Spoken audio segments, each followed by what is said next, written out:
नमस्कार प्यारे दोस्तों, RACIT एग्ज़ाम की तैयारी के लिए आपका RACIT गुरुजी यूट्यूब चैनल पर स्वागत है। आज की इस क्लास में आपको जो 35 प्रश्न उत्तर मिलेंगे वो आपकी RACIT एग्ज़ाम की तैयारी में बहुत ही महत्वपूर्ण भूमिका निभाने वाले हैं।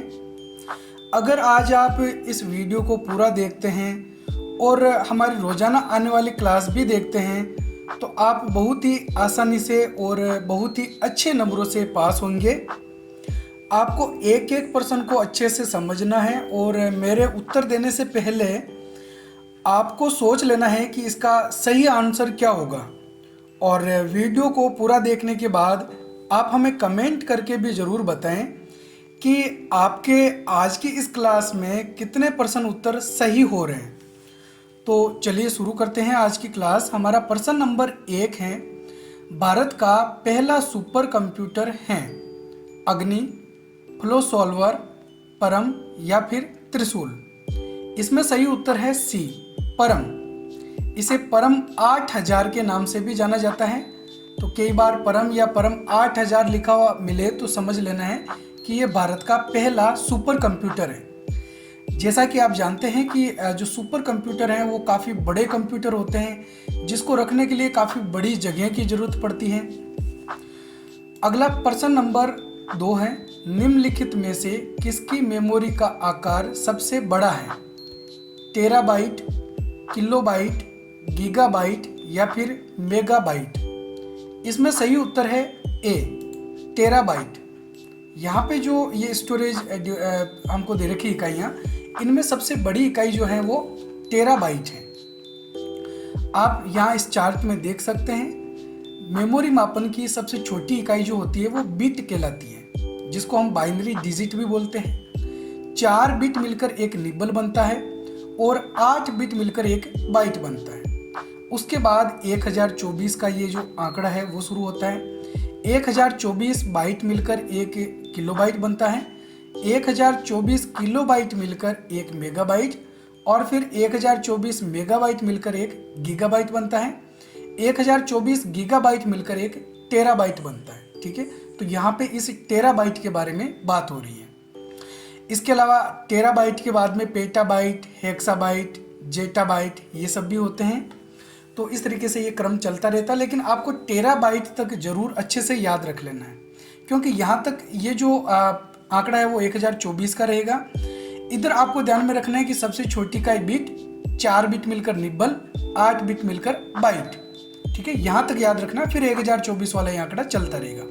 इसको हम ऐसे भी बोलते हैं जैसे किलोबाइट को KB, मेगाबाइट को MB, गीगाबाइट को GB, टेराबाइट को TB, PB, HB, इस तरीके से। ठीक है, अगला प्रश्न नंबर 3 है, रो एवं कॉलम का इंटरसेक्शन कहलाता है डेटा, सेल, फील्ड या फिर समीकरण।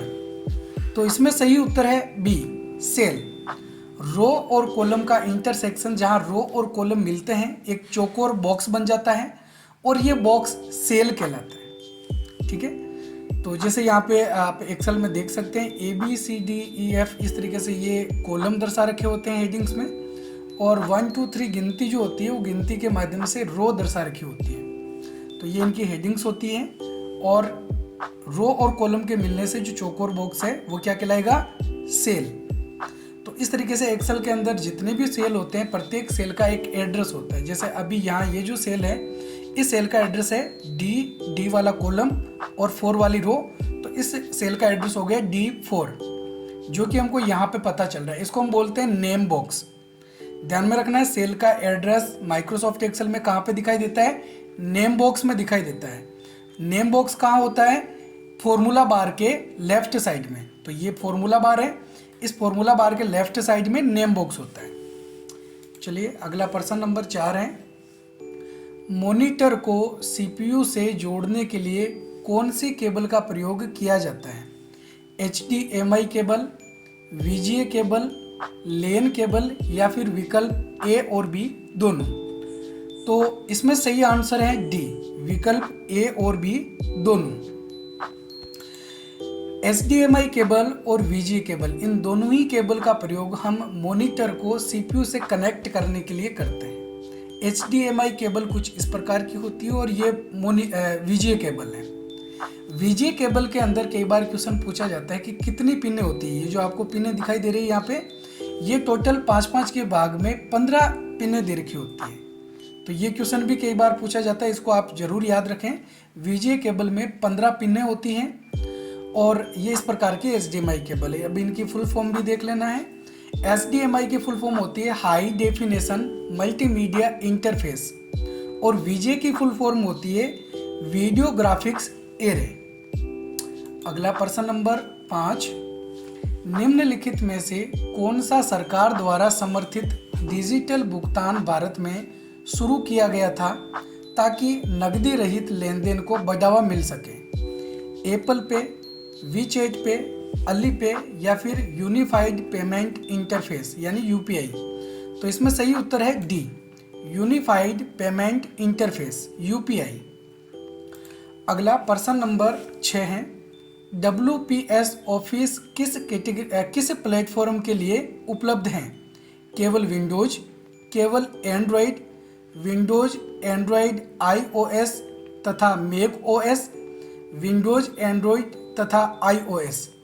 तो इसमें सही उत्तर है सी, विंडोज एंड्रॉयड iOS तथा मैक OS, यानी कि इन चारों के लिए ही WPS ऑफिस काम में लिया जा सकता है। ये माइक्रोसॉफ्ट ऑफिस की तरह होता है। अगला प्रश्न नंबर 7 है, एड्रेस में बदलाव की स्थिति में आप अपने पैन कार्ड की जानकारी कैसे अपडेट कर सकते हैं? NSDL वेबसाइट के माध्यम से ऑनलाइन द्वारा निकटतम आधार नामांकन केंद्र पर जाकर चुनाव आयोग को एक लिखित अनुरोध प्रस्तुत करके, उपरोक्त में से कोई नहीं। तो इसमें सही उत्तर है ए, NSDL वेबसाइट के माध्यम से ऑनलाइन द्वारा। अगला प्रश्न नंबर 8 है, जूम ऐप्स का प्राथमिक लक्ष्य क्या है? पारंपरिक कार्यालय संचार उपकरणों को प्रतिस्थापित करना, मीटिंग्स के दौरान मनोरंजन प्रदान करना, जूम प्लेटफॉर्म के भीतर कोलैबोरेशन और प्रोडक्टिविटी बढ़ाना, या फिर सोशल मीडिया प्लेटफॉर्म के साथ प्रतिस्पर्धा करने के लिए? इसमें सही उत्तर है सी, जूम प्लेटफॉर्म के भीतर कोलैबोरेशन और प्रोडक्टिविटी को बढ़ाना। तो जूम के जरिए आपने देखा होगा कोरोना काल के अंदर आप अगर ऑनलाइन क्लासें लेते होंगे तो वो जूम के द्वारा ले सकते हैं। इसके अलावा मीटिंग्स इसके द्वारा अरेंज की जा सकती है। तो ये कोलैबोरेशन बढ़ाने के लिए और प्रोडक्टिविटी बढ़ाने के लिए यूज किया जाता है। अगला प्रश्न नंबर 9 है, निम्नलिखित में से कौन सा फॉर्मूला एक्सेल में सही ढंग से एंटर नहीं किया गया है? बराबर 97 + 445 बराबर C8 × B1, 97 + 45 बराबर C9 + 16। तो इसमें सही आंसर होगा सी। ये जो फॉर्मूला है ये सही से एंटर किया हुआ नहीं है। आपको पता होगा कि जब भी हम कोई फॉर्मूला फंक्शन एक्सेल में यूज करते हैं तो सबसे पहले हमको बराबर का चिन्ह लगाना पड़ता है। तो क्योंकि यहाँ पे बराबर वाला चिन्ह लगाया हुआ नहीं है, इसलिए इसका जो आउटपुट है वो हमको सही से प्राप्त नहीं हो पाएगा। अगला प्रश्न नंबर 10 है, भारत में आधार कार्ड जारी करने के लिए कौन सी संस्था जिम्मेदार है? राज्य सरकार, निर्वाचन आयोग, भारतीय विशिष्ट पहचान प्राधिकरण यानी UIDAI, या फिर भारतीय रिजर्व बैंक यानी RBI? तो इसमें सही आंसर है सी, भारतीय विशिष्ट पहचान प्राधिकरण UIDAI। ये हमको आधार कार्ड जारी करती है। UIDAI की फुल फॉर्म होती है unique identification authority of India, जिसे हिंदी में भारतीय विशिष्ट पहचान प्राधिकरण के नाम से जाना जाता है। अगला प्रश्न नंबर 11 है, सेल B1 से B7 में रखी संख्याओं में से सबसे बड़ी संख्या की गणना करने का सही फॉर्मूला कौन सा है? जैसे लार्ज कोष्टक B1, B7, यहाँ पे B:B7, 1 दे रखा है। इसमें भी लार्ज B1, B7, 1 दे रखा है और इसमें है B1, B7। तो इसमें सही आंसर होगा बी बराबर large कोष्टक B1 colon B7 coma 1। इस तरीके से जब अपन कोई फॉर्मूला यूज करेंगे तो B1 से लेकर B7 तक के सेलों के बीच में जो भी संख्या सबसे बड़ी होगी वो ज्ञात होने वाली है। और क्योंकि यहाँ पे हमने 1 लिखा है तो जो सबसे बड़ी 1 नंबर वाली संख्या है वो हमको पता चलेगी। अगर हमने यहाँ पे 2 लिखा होगा तो उससे जो छोटी वाली संख्या होगी सबसे सेकंड लास्ट जो सबसे बड़ी संख्या है वो हमको पता चलने वाली है। इसी तरीके से लार्ज की जगह अपन स्मॉल काम में लेते हैं तो यहाँ पे सबसे छोटी संख्या पता चलेगी, लेकिन अगर हमने यहाँ पे भी 2 लिखा है तो सबसे छोटी 2 नंबर वाली जो बड़ी संख्या है वो हमको पता चलेगी, यानी सबसे छोटी से थोड़ी बड़ी वाली संख्या। तो इस तरीके से आप लार्ज और स्मॉल वाला जो फंक्शन है वो काम में ले सकते हो। अगला प्रश्न नंबर 12 है, स्मार्टफोन और टैबलेट सहित कई मोबाइल उपकरणों में उपयोग किए जाने वाला ओपन सोर्स ऑपरेटिंग सिस्टम कौन सा है? iOS, विंडोज, एंड्रॉयड या फिर मैक OS? तो इसमें सही उत्तर है सी, एंड्रॉयड। एंड्रॉयड एक free operating system, open source operating system है जो कि स्मार्टफोन, टैबलेट, स्मार्ट वॉच या स्मार्ट टीवी के अंदर यूज किया जाता है। अगला प्रश्न नंबर 13 है, सोशल नेटवर्किंग साइट्स का प्राथमिक उद्देश्य क्या है? ऑनलाइन शॉपिंग, दूसरों के साथ जुड़ना और बातचीत करना, गेमिंग, न्यूज ब्रॉडकास्टिंग। तो इसमें सही उत्तर है बी, दूसरों के साथ जुड़ना और बातचीत करना। इसके लिए हम सोशल साइट्स जो हैं उनका यूज करते हैं। अगला प्रश्न नंबर 14 है, ऑनलाइन शॉपिंग में आमतौर पर कौन सी भुगतान विधि संक्षिप्त नाम COD से जुड़ी होती है? Credit on delivery, cash on delivery, cheque on delivery या फिर चार्ज ऑन डिलीवरी। तो इसमें सही उत्तर है B, cash on delivery, COD, है ना। कैश ऑन डिलीवरी का मतलब है कि जब हम ऑनलाइन कोई सामान खरीदते हैं तो उसका जो भुगतान है वो हम उनको कैश में करने वाले जब हमको डिलीवरी होगी, यानी कि जब हमको कोई सामान मिलेगा उस समय अपन जो कैश है वो उसको देंगे। अगला प्रश्न नंबर 15 है, सर्च इंजन जो उपयोगकर्ता से इनपुट लेता है और साथ ही परिणामों के लिए तीसरे पक्ष के सर्च इंजनों को क्वेरीज भेजता है, वह हैं advance search engine, Meta search engine, search tool या फिर बूलियन सर्च इंजन। तो इसमें सही आंसर है बी, मेटा सर्च इंजन। ध्यान में रखना है, मेटा सर्च इंजन जो है वो अलग अलग सर्च इंजन से जानकारी प्राप्त करता है और फिर हमको वो रिजल्ट प्रस्तुत करता है। जैसे मान लो अपन गूगल पे कुछ सर्च कर रहे हैं तो वो हमको केवल गूगल के अंदर जो जानकारी है वही देगा। बिंग में सर्च कर रहे हैं तो बिंग की जो जानकारी वही मिलेगी। लेकिन जब मेटा सर्च इंजन में अपन कोई जानकारी सर्च करते हैं तो वो कई सारे सर्च इंजन से मिलाकर हमको जानकारी प्रस्तुत करता है। जैसे यहाँ पे एक डॉग पाइल और या फिर मेटा क्रोवलर, ये कुछ मेटा सर्च इंजन के प्रकार हैं। अगला प्रश्न नंबर 16 है, .com डोमेन क्या दर्शाता है? वाणिज्यिक डोमेन, नेटवर्क, शिक्षा डोमेन या फिर उपरोक्त में से कोई नहीं। तो .com का मतलब होता है कि वो एक कॉमर्शियल यानी वाणिज्यिक डोमेन है। ए इसमें सही आंसर। कुछ और डोमेन नेम है जैसे .info लिखा हुआ है तो वो इंफॉर्मेशन ऑर्गेनाइजेशन है, या फिर .org लिखा हुआ है तो नॉन प्रॉफिट ऑर्गेनाइजेशन है। .com लिखा हुआ है तो इसका मतलब है कॉमर्शियल है। .gov लिखा हुआ मिलता है तो इसका मतलब है ये कोई गवर्नमेंट वेबसाइट है। .edu लिखा हुआ है इसका मतलब है ये कोई एजुकेशनल वेबसाइट है। .mil का मतलब मिलिट्री है और .net का मतलब नेटवर्क है। इसके अलावा कंट्री कोड में आपने देखा होगा कंट्री डोमेन नेम जो है वो .in हमारे इंडिया का होता है। किसी वेबसाइट के पीछे अगर .in लिखा हुआ है तो इसका मतलब वो इंडिया की वेबसाइट है। चलिए नेक्स्ट प्रश्न नंबर 17 है, निम्नलिखित में से कौन सा एक सर्च इंजन नहीं है? Windows, Bing, Google, DuckDuckGo. इसमें सही उत्तर है ए, विंडोज। विंडोज एक ऑपरेटिंग सिस्टम है, ये कोई सर्च इंजन का प्रकार नहीं है। प्रश्न नंबर 18 है, विंडोज 11 में पुनः डिजाइन किए गए माइक्रोसॉफ्ट स्टोर का मुख्य उद्देश्य क्या है? हार्डवेयर बेचना, सॉफ्टवेयर वितरित करना, फिल्में स्ट्रीमिंग करना या फिर उपरोक्त सभी। इसमें सही उत्तर है बी, सॉफ्टवेयर वितरित करना।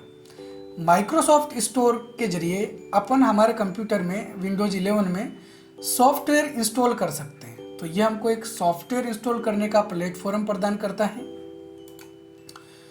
अगला प्रश्न नंबर 19 है, इंकजेट है डिस्क, विमान, बस या फिर प्रिंटर।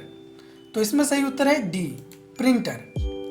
इंकजेट एक प्रिंटर का प्रकार है और ये जो प्रिंट पर हमको देता है वो कागज पर कई सारी बूंदों का छिड़काव करके प्रिंट करता है।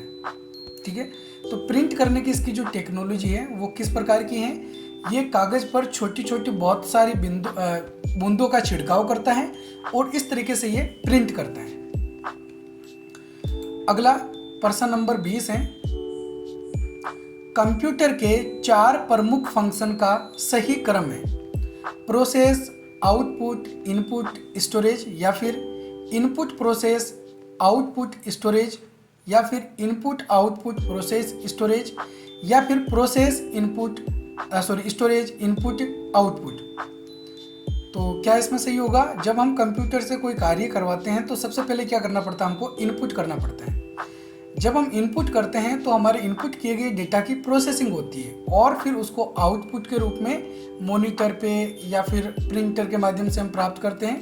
उसको हम स्टोर करके भी रख सकते हैं। तो इसलिए इसमें सही आंसर होगा बी, इनपुट, प्रोसेस, आउटपुट और स्टोरेज।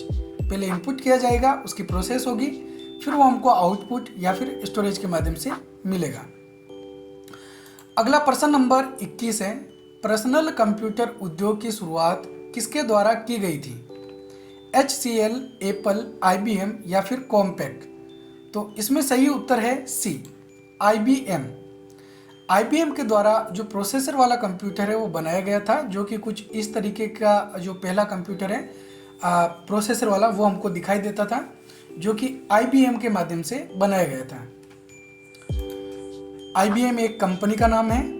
अगला प्रश्न नंबर 22, भारत का पहला कंप्यूटर कहाँ स्थापित किया गया था और कब? भारतीय विज्ञान संस्थान बेंगलुरु 1953, भारतीय प्रौद्योगिकी संस्थान दिल्ली 1961, भारतीय सांख्यिकी संस्थान कलकत्ता 1955 या फिर भारतीय प्रौद्योगिकी संस्थान दिल्ली 1951। इसमें सही उत्तर है सी, भारतीय सांख्यिकी संस्थान कलकत्ता 1955 के अंदर स्थापित किया गया था, जो कि हमने ब्रिटेन से खरीदा था।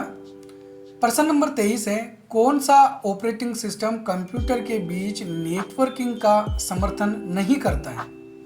विंडोज NT, विंडोज 3.1, विंडोज 2000 या फिर विंडोज 35।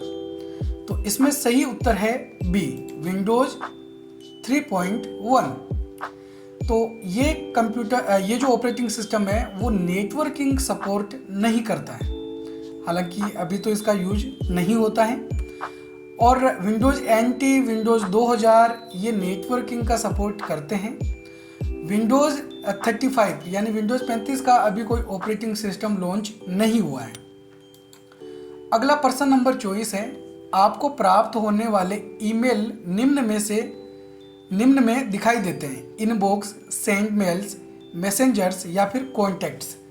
तो इसमें सही उत्तर है ए, जो ईमेल हमको प्राप्त होते हैं वो हमको कहाँ पे दिखाई देते हैं? इनबॉक्स में दिखाई देते हैं। और जो मेल हमने किसी को भेजे हैं वो सेंड बॉक्स में होते हैं। और जो अधूरे मेल है जो हमने भेजने के लिए बनाए थे लेकिन भेजे नहीं हैं, वो मेल अपने आप ही ड्राफ्ट के अंदर सेव हो जाते हैं।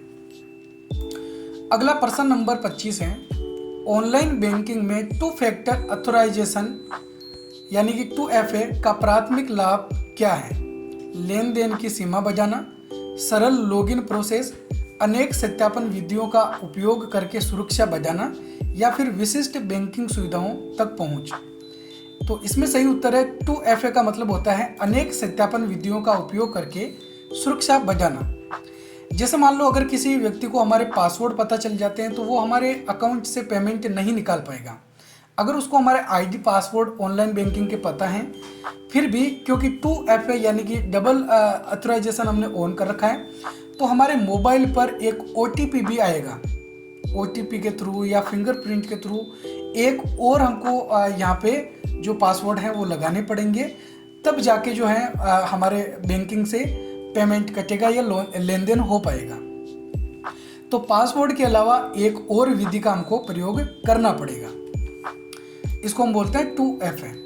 अगला प्रश्न नंबर 26 है, IMPS का अक्सर उपयोग किसके लिए होता है? निर्धारित धन ट्रांसफर, आवर्ती भुगतान, तत्काल और एक बार के लेन देन के लिए, अंतर्राष्ट्रीय मनी ट्रांसफर के लिए। तो इसमें सही उत्तर है सी, तत्काल और एक बार के लेन देन के लिए। IMPS की फुल फॉर्म होती है इमीडिएट पेमेंट सर्विस। तो IMPS की फुल फॉर्म भी आपको याद में रखना है। इसके द्वारा हम जो पेमेंट किसी को भेजते हैं वो तुरंत अगले वाले व्यक्ति के अकाउंट में ट्रांसफर हो जाता है, तुरंत उस व्यक्ति को मिल जाता है। अगला प्रश्न नंबर 27 है, NEFT नेफ्ट लेन देन के बारे में निम्नलिखित में से क्या सही है? वे वास्तविक समय में प्रोसेस होते हैं, इनमें दिन भर में सेटलमेंट टाइम होता है, ये अधिकतम लेन देन तक सीमित रहते हैं, या फिर वे केवल सप्ताह के दिनों पर ऑपरेट होते हैं। तो इसमें सही उत्तर है बी, इनमें दिन भर में सेटलमेंट टाइम होता है। NEFT यानी नेफ्ट जो हम पेमेंट करते हैं वो हमको लगभग 24 घंटे के अंदर कभी भी प्राप्त हो सकता है, हालांकि नॉर्मली ये 4-5 घंटों में हमको मिल जाता है। NEFT की फुल फॉर्म होती है नेशनल इलेक्ट्रॉनिक फंड ट्रांसफर, तो ये भी आपको याद रखना है। अगला प्रश्न नंबर 28 है, RTGS मुख्यतः निम्नलिखित रेंज में राशि के हस्तांतरण के लिए उपयोग होता है। छोटे लेन देन से 10,000 तक, 10,000 और 1 लाख रुपयों के बीच के मध्यम लेन देन के लिए, 2 लाख रुपयों से ऊपर बड़े लेन देन के लिए, या फिर राशि के आधार पर सभी लेन देन। तो इसमें सही उत्तर है सी, 2 लाख रुपये से ऊपर लेन देन अगर हम करना चाहते हैं तब RTGS का प्रयोग किया जाता है। तो मुख्यतः अगर कोई बड़ा लेन देन होता है, जैसे कोई बड़ी कंपनियां वगैरह है वो किसी को पैसे ट्रांसफ़र करती है, तो वो ज़्यादातर RTGS का प्रयोग करती है, क्योंकि अमाउंट जो है वो काफ़ी बड़ा होता है। तो मिनिमम इसमें क्या दे रखा है कि कम से कम आपके 2 लाख रुपए होने चाहिए, यानी कि ये 2 लाख रुपए से तो स्टार्ट होता है ना। RTGS की फुल फॉर्म होती है रियल टाइम ग्रॉस सेटलमेंट, यानी कि ये पेमेंट भी IMPS की तरह तुरंत अगले वाले व्यक्ति के अकाउंट में जमा हो जाता है। तो RTGS का प्रयोग बड़े लेन देन के लिए किया जाता है। अगला प्रश्न नंबर 29 है, इंटरनेट बैंकिंग सुविधा को कहा जाता है? Online SBI, net banking, epay या फिर SBI कनेक्ट। तो इसमें सही उत्तर है B, net banking. Online banking या फिर इसको इंटरनेट बैंकिंग या फिर नेट बैंकिंग के नाम से जाना जाता है। जितनी भी बड़ी बड़ी बैंकें होती है, सभी बैंकें हमको ये सुविधा प्रदान करती है। अगर हमारा अकाउंट खुला हुआ है तो हम ऑनलाइन बैंकिंग के जरिए पेमेंट लेन देन करना है, स्टेटमेंट चेक करना है, तो वो सारा कार्य हम ऑनलाइन घर बैठे कर सकते हैं। इसके लिए हमको उस बैंक की वेबसाइट पे जाके एक बार रजिस्ट्रेशन करना होता है और वहाँ पर हमको अपने ID और पासवर्ड जनरेट करने होते हैं। उसके बाद उस ID पासवर्ड के जरिए अपन लेन देन कर सकते हैं, किसी को पैसा भेजना हो, कुछ ऑनलाइन भुगतान करना हो उसके लिए। अगला प्रश्न नंबर 30 है, निम्नलिखित में से कौन सी सोशल नेटवर्किंग साइट व्यावसायिक नेटवर्किंग और नौकरी सर्च के लिए जानी जाती है? फेसबुक, इंस्टाग्राम, लिंक्डइन या फिर स्नैपचैट। तो इसमें सही उत्तर है सी, लिंक्डइन। लिंक्डइन वेबसाइट जो है ये एक सोशल नेटवर्किंग वेबसाइट है, लेकिन ये प्रोफेशनल लोगों के द्वारा ज़्यादातर यूज की जाती है। यानी कि अगर किसी व्यक्ति को कोई ऑनलाइन काम करना है तो वो वहाँ पे जुड़ सकता है, या किसी को कुछ काम करवाना है तो वो भी वहाँ पे जुड़ सकता है। तो ऑनलाइन इसके माध्यम से, जैसे मान लो कुछ टाइपिंग करना है जो कि एक बहुत बड़ा डेटा है, तो वो लिंक्डइन के माध्यम से जुड़कर और अपना जो काम है वो किसी दूसरे व्यक्ति को दे सकता है और उसका पेमेंट भुगतान जो है वो ऑनलाइन कर सकता है और अपना काम ऑनलाइन करवा सकता है। तो ज़्यादातर प्रोफेशनल जो लोग हैं वो लिंक्डइन का प्रयोग करते हैं। प्रश्न नंबर 31 है, माइक्रोसॉफ्ट वर्ड 2019 में फॉर्मेट पेंटर टूल आपको क्या करने की अनुमति देता है? डॉक्यूमेंट लेआउट बदलने की, फॉर्मेटिंग को एक स्थान से कॉपी करके दूसरे स्थान पर लागू करने की, डॉक्यूमेंट में इमेज सम्मिलित करने की, फॉन्ट स्टाइल बदलने की। तो इसमें सही उत्तर है बी, फॉर्मेटिंग को एक स्थान से कॉपी करके दूसरे स्थान पर लागू करने की सुविधा फॉर्मेट पेंटर टूल के माध्यम से मिलती है।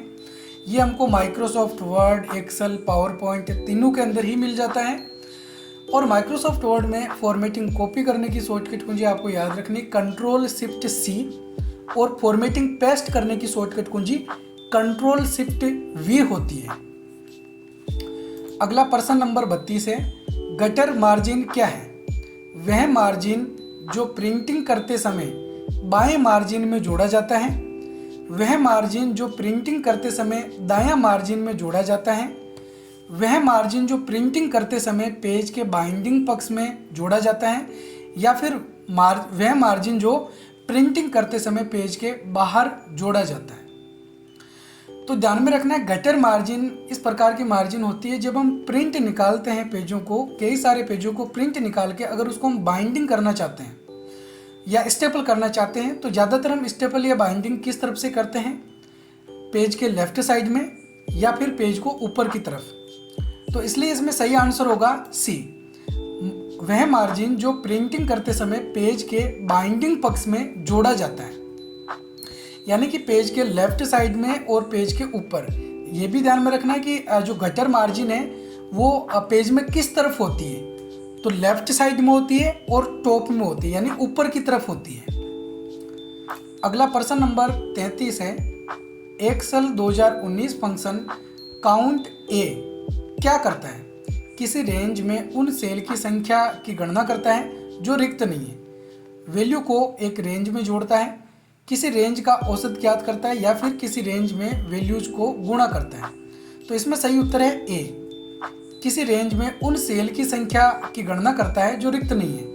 यानी कि एक्सेल में जब अपन काउंट ए वाला फंक्शन काम में लेते हैं और जितने सेल रेंज हमने सेलेक्ट कर रखी है उसमें जो सेल हमने काम में ले रखे हैं वो पता चलेंगे कि कितने ऐसे सेल हैं जो खाली नहीं है, यानी कि उसके अंदर कुछ न कुछ लिखा हुआ है, वो चाहे संख्या हो चाहे अल्फ़ाबेट टेक्स्ट हो, वो सारे इसके अंदर काउंट हो जाएंगे। अगला प्रश्न नंबर 34 है, आप पावर पॉइंट में टेक्स्ट पर कस्टम फॉन्ट कलर कैसे अप्लाई कर सकते हैं? होम टैब में फॉन्ट कलर ऑप्शन का उपयोग करें, टेक्स्ट पर राइट क्लिक करें तथा कस्टम कलर को सिलेक्ट करें, बराबर फॉन्ट कलर फॉर्मूला अप्लाई करें, या फिर ये पावर पॉइंट में सपोर्ट नहीं होते। इसमें सही उत्तर है ए, होम टैब में फॉन्ट कलर ऑप्शन का उपयोग करें। पावर पॉइंट के अंदर अगर अपन को टेक्स्ट का कलर चेंज करना है तो इसके लिए क्या करना पड़ेगा? होम टैब के अंदर अपन को फॉन्ट कलर वाला जो ऑप्शन मिलता है उसको हम सेलेक्ट करके शब्दों का कलर चेंज कर सकते हैं। अगला प्रश्न नंबर 35 है, कौन सी सोशल नेटवर्किंग साइट मूल रूप से कॉलेज के छात्रों के लिए डिज़ाइन की गई थी लेकिन बाद में इसे सामान्य जनता के लिए विस्तारित किया गया? लिंक्डइन, फेसबुक, इंस्टाग्राम या फिर ट्विटर? तो इसमें सही उत्तर है बी, फेसबुक। फेसबुक पहले कॉलेज के छात्रों के लिए डिज़ाइन की गई थी लेकिन बाद में इसको सभी के लिए पब्लिकली कर दिया गया। तो ये थे आज के हमारे 35 महत्वपूर्ण प्रश्न उत्तर। अब आप हमें कमेंट करके ज़रूर बताएं कि आपके इसमें से कितने प्रश्न उत्तर सही हो रहे हैं और आपको वीडियो कैसा लगा। अगर आपको वीडियो पसंद आए तो वीडियो को लाइक और अपने सभी RSCIT कोर्स करने वाले दोस्तों को या फिर आपका जो व्हाट्सएप ग्रुप बना हुआ है RSCIT का, उनके साथ शेयर ज़रूर करें ताकि बाकी स्टूडेंट्स भी इस क्लास को ज्वाइन करें और वो भी अपनी RSCIT की जो तैयारी है वो अच्छे से कर सकें। आप हमारे रोज़ाना आने वाले वीडियोज़ को ज़रूर देखें और पुराने वीडियोज़ को अगर आपने अभी तक नहीं देखा है तो वो वीडियोज़ भी आप ज़रूर देखें, क्योंकि उसके अंदर भी आपको बहुत सारे महत्वपूर्ण प्रश्न उत्तर वीडियो मिलेंगे। तो ठीक है, ये थे आज के हमारे 35 इम्पोर्टेंट प्रश्न उत्तर। इसी प्रकार के एक और वीडियो के अंदर हम जल्दी ही मिलने वाले हैं। तो वीडियो पसंद आए तो वीडियो को लाइक शेयर ज़रूर करें। धन्यवाद। जय हिंद, जय भारत।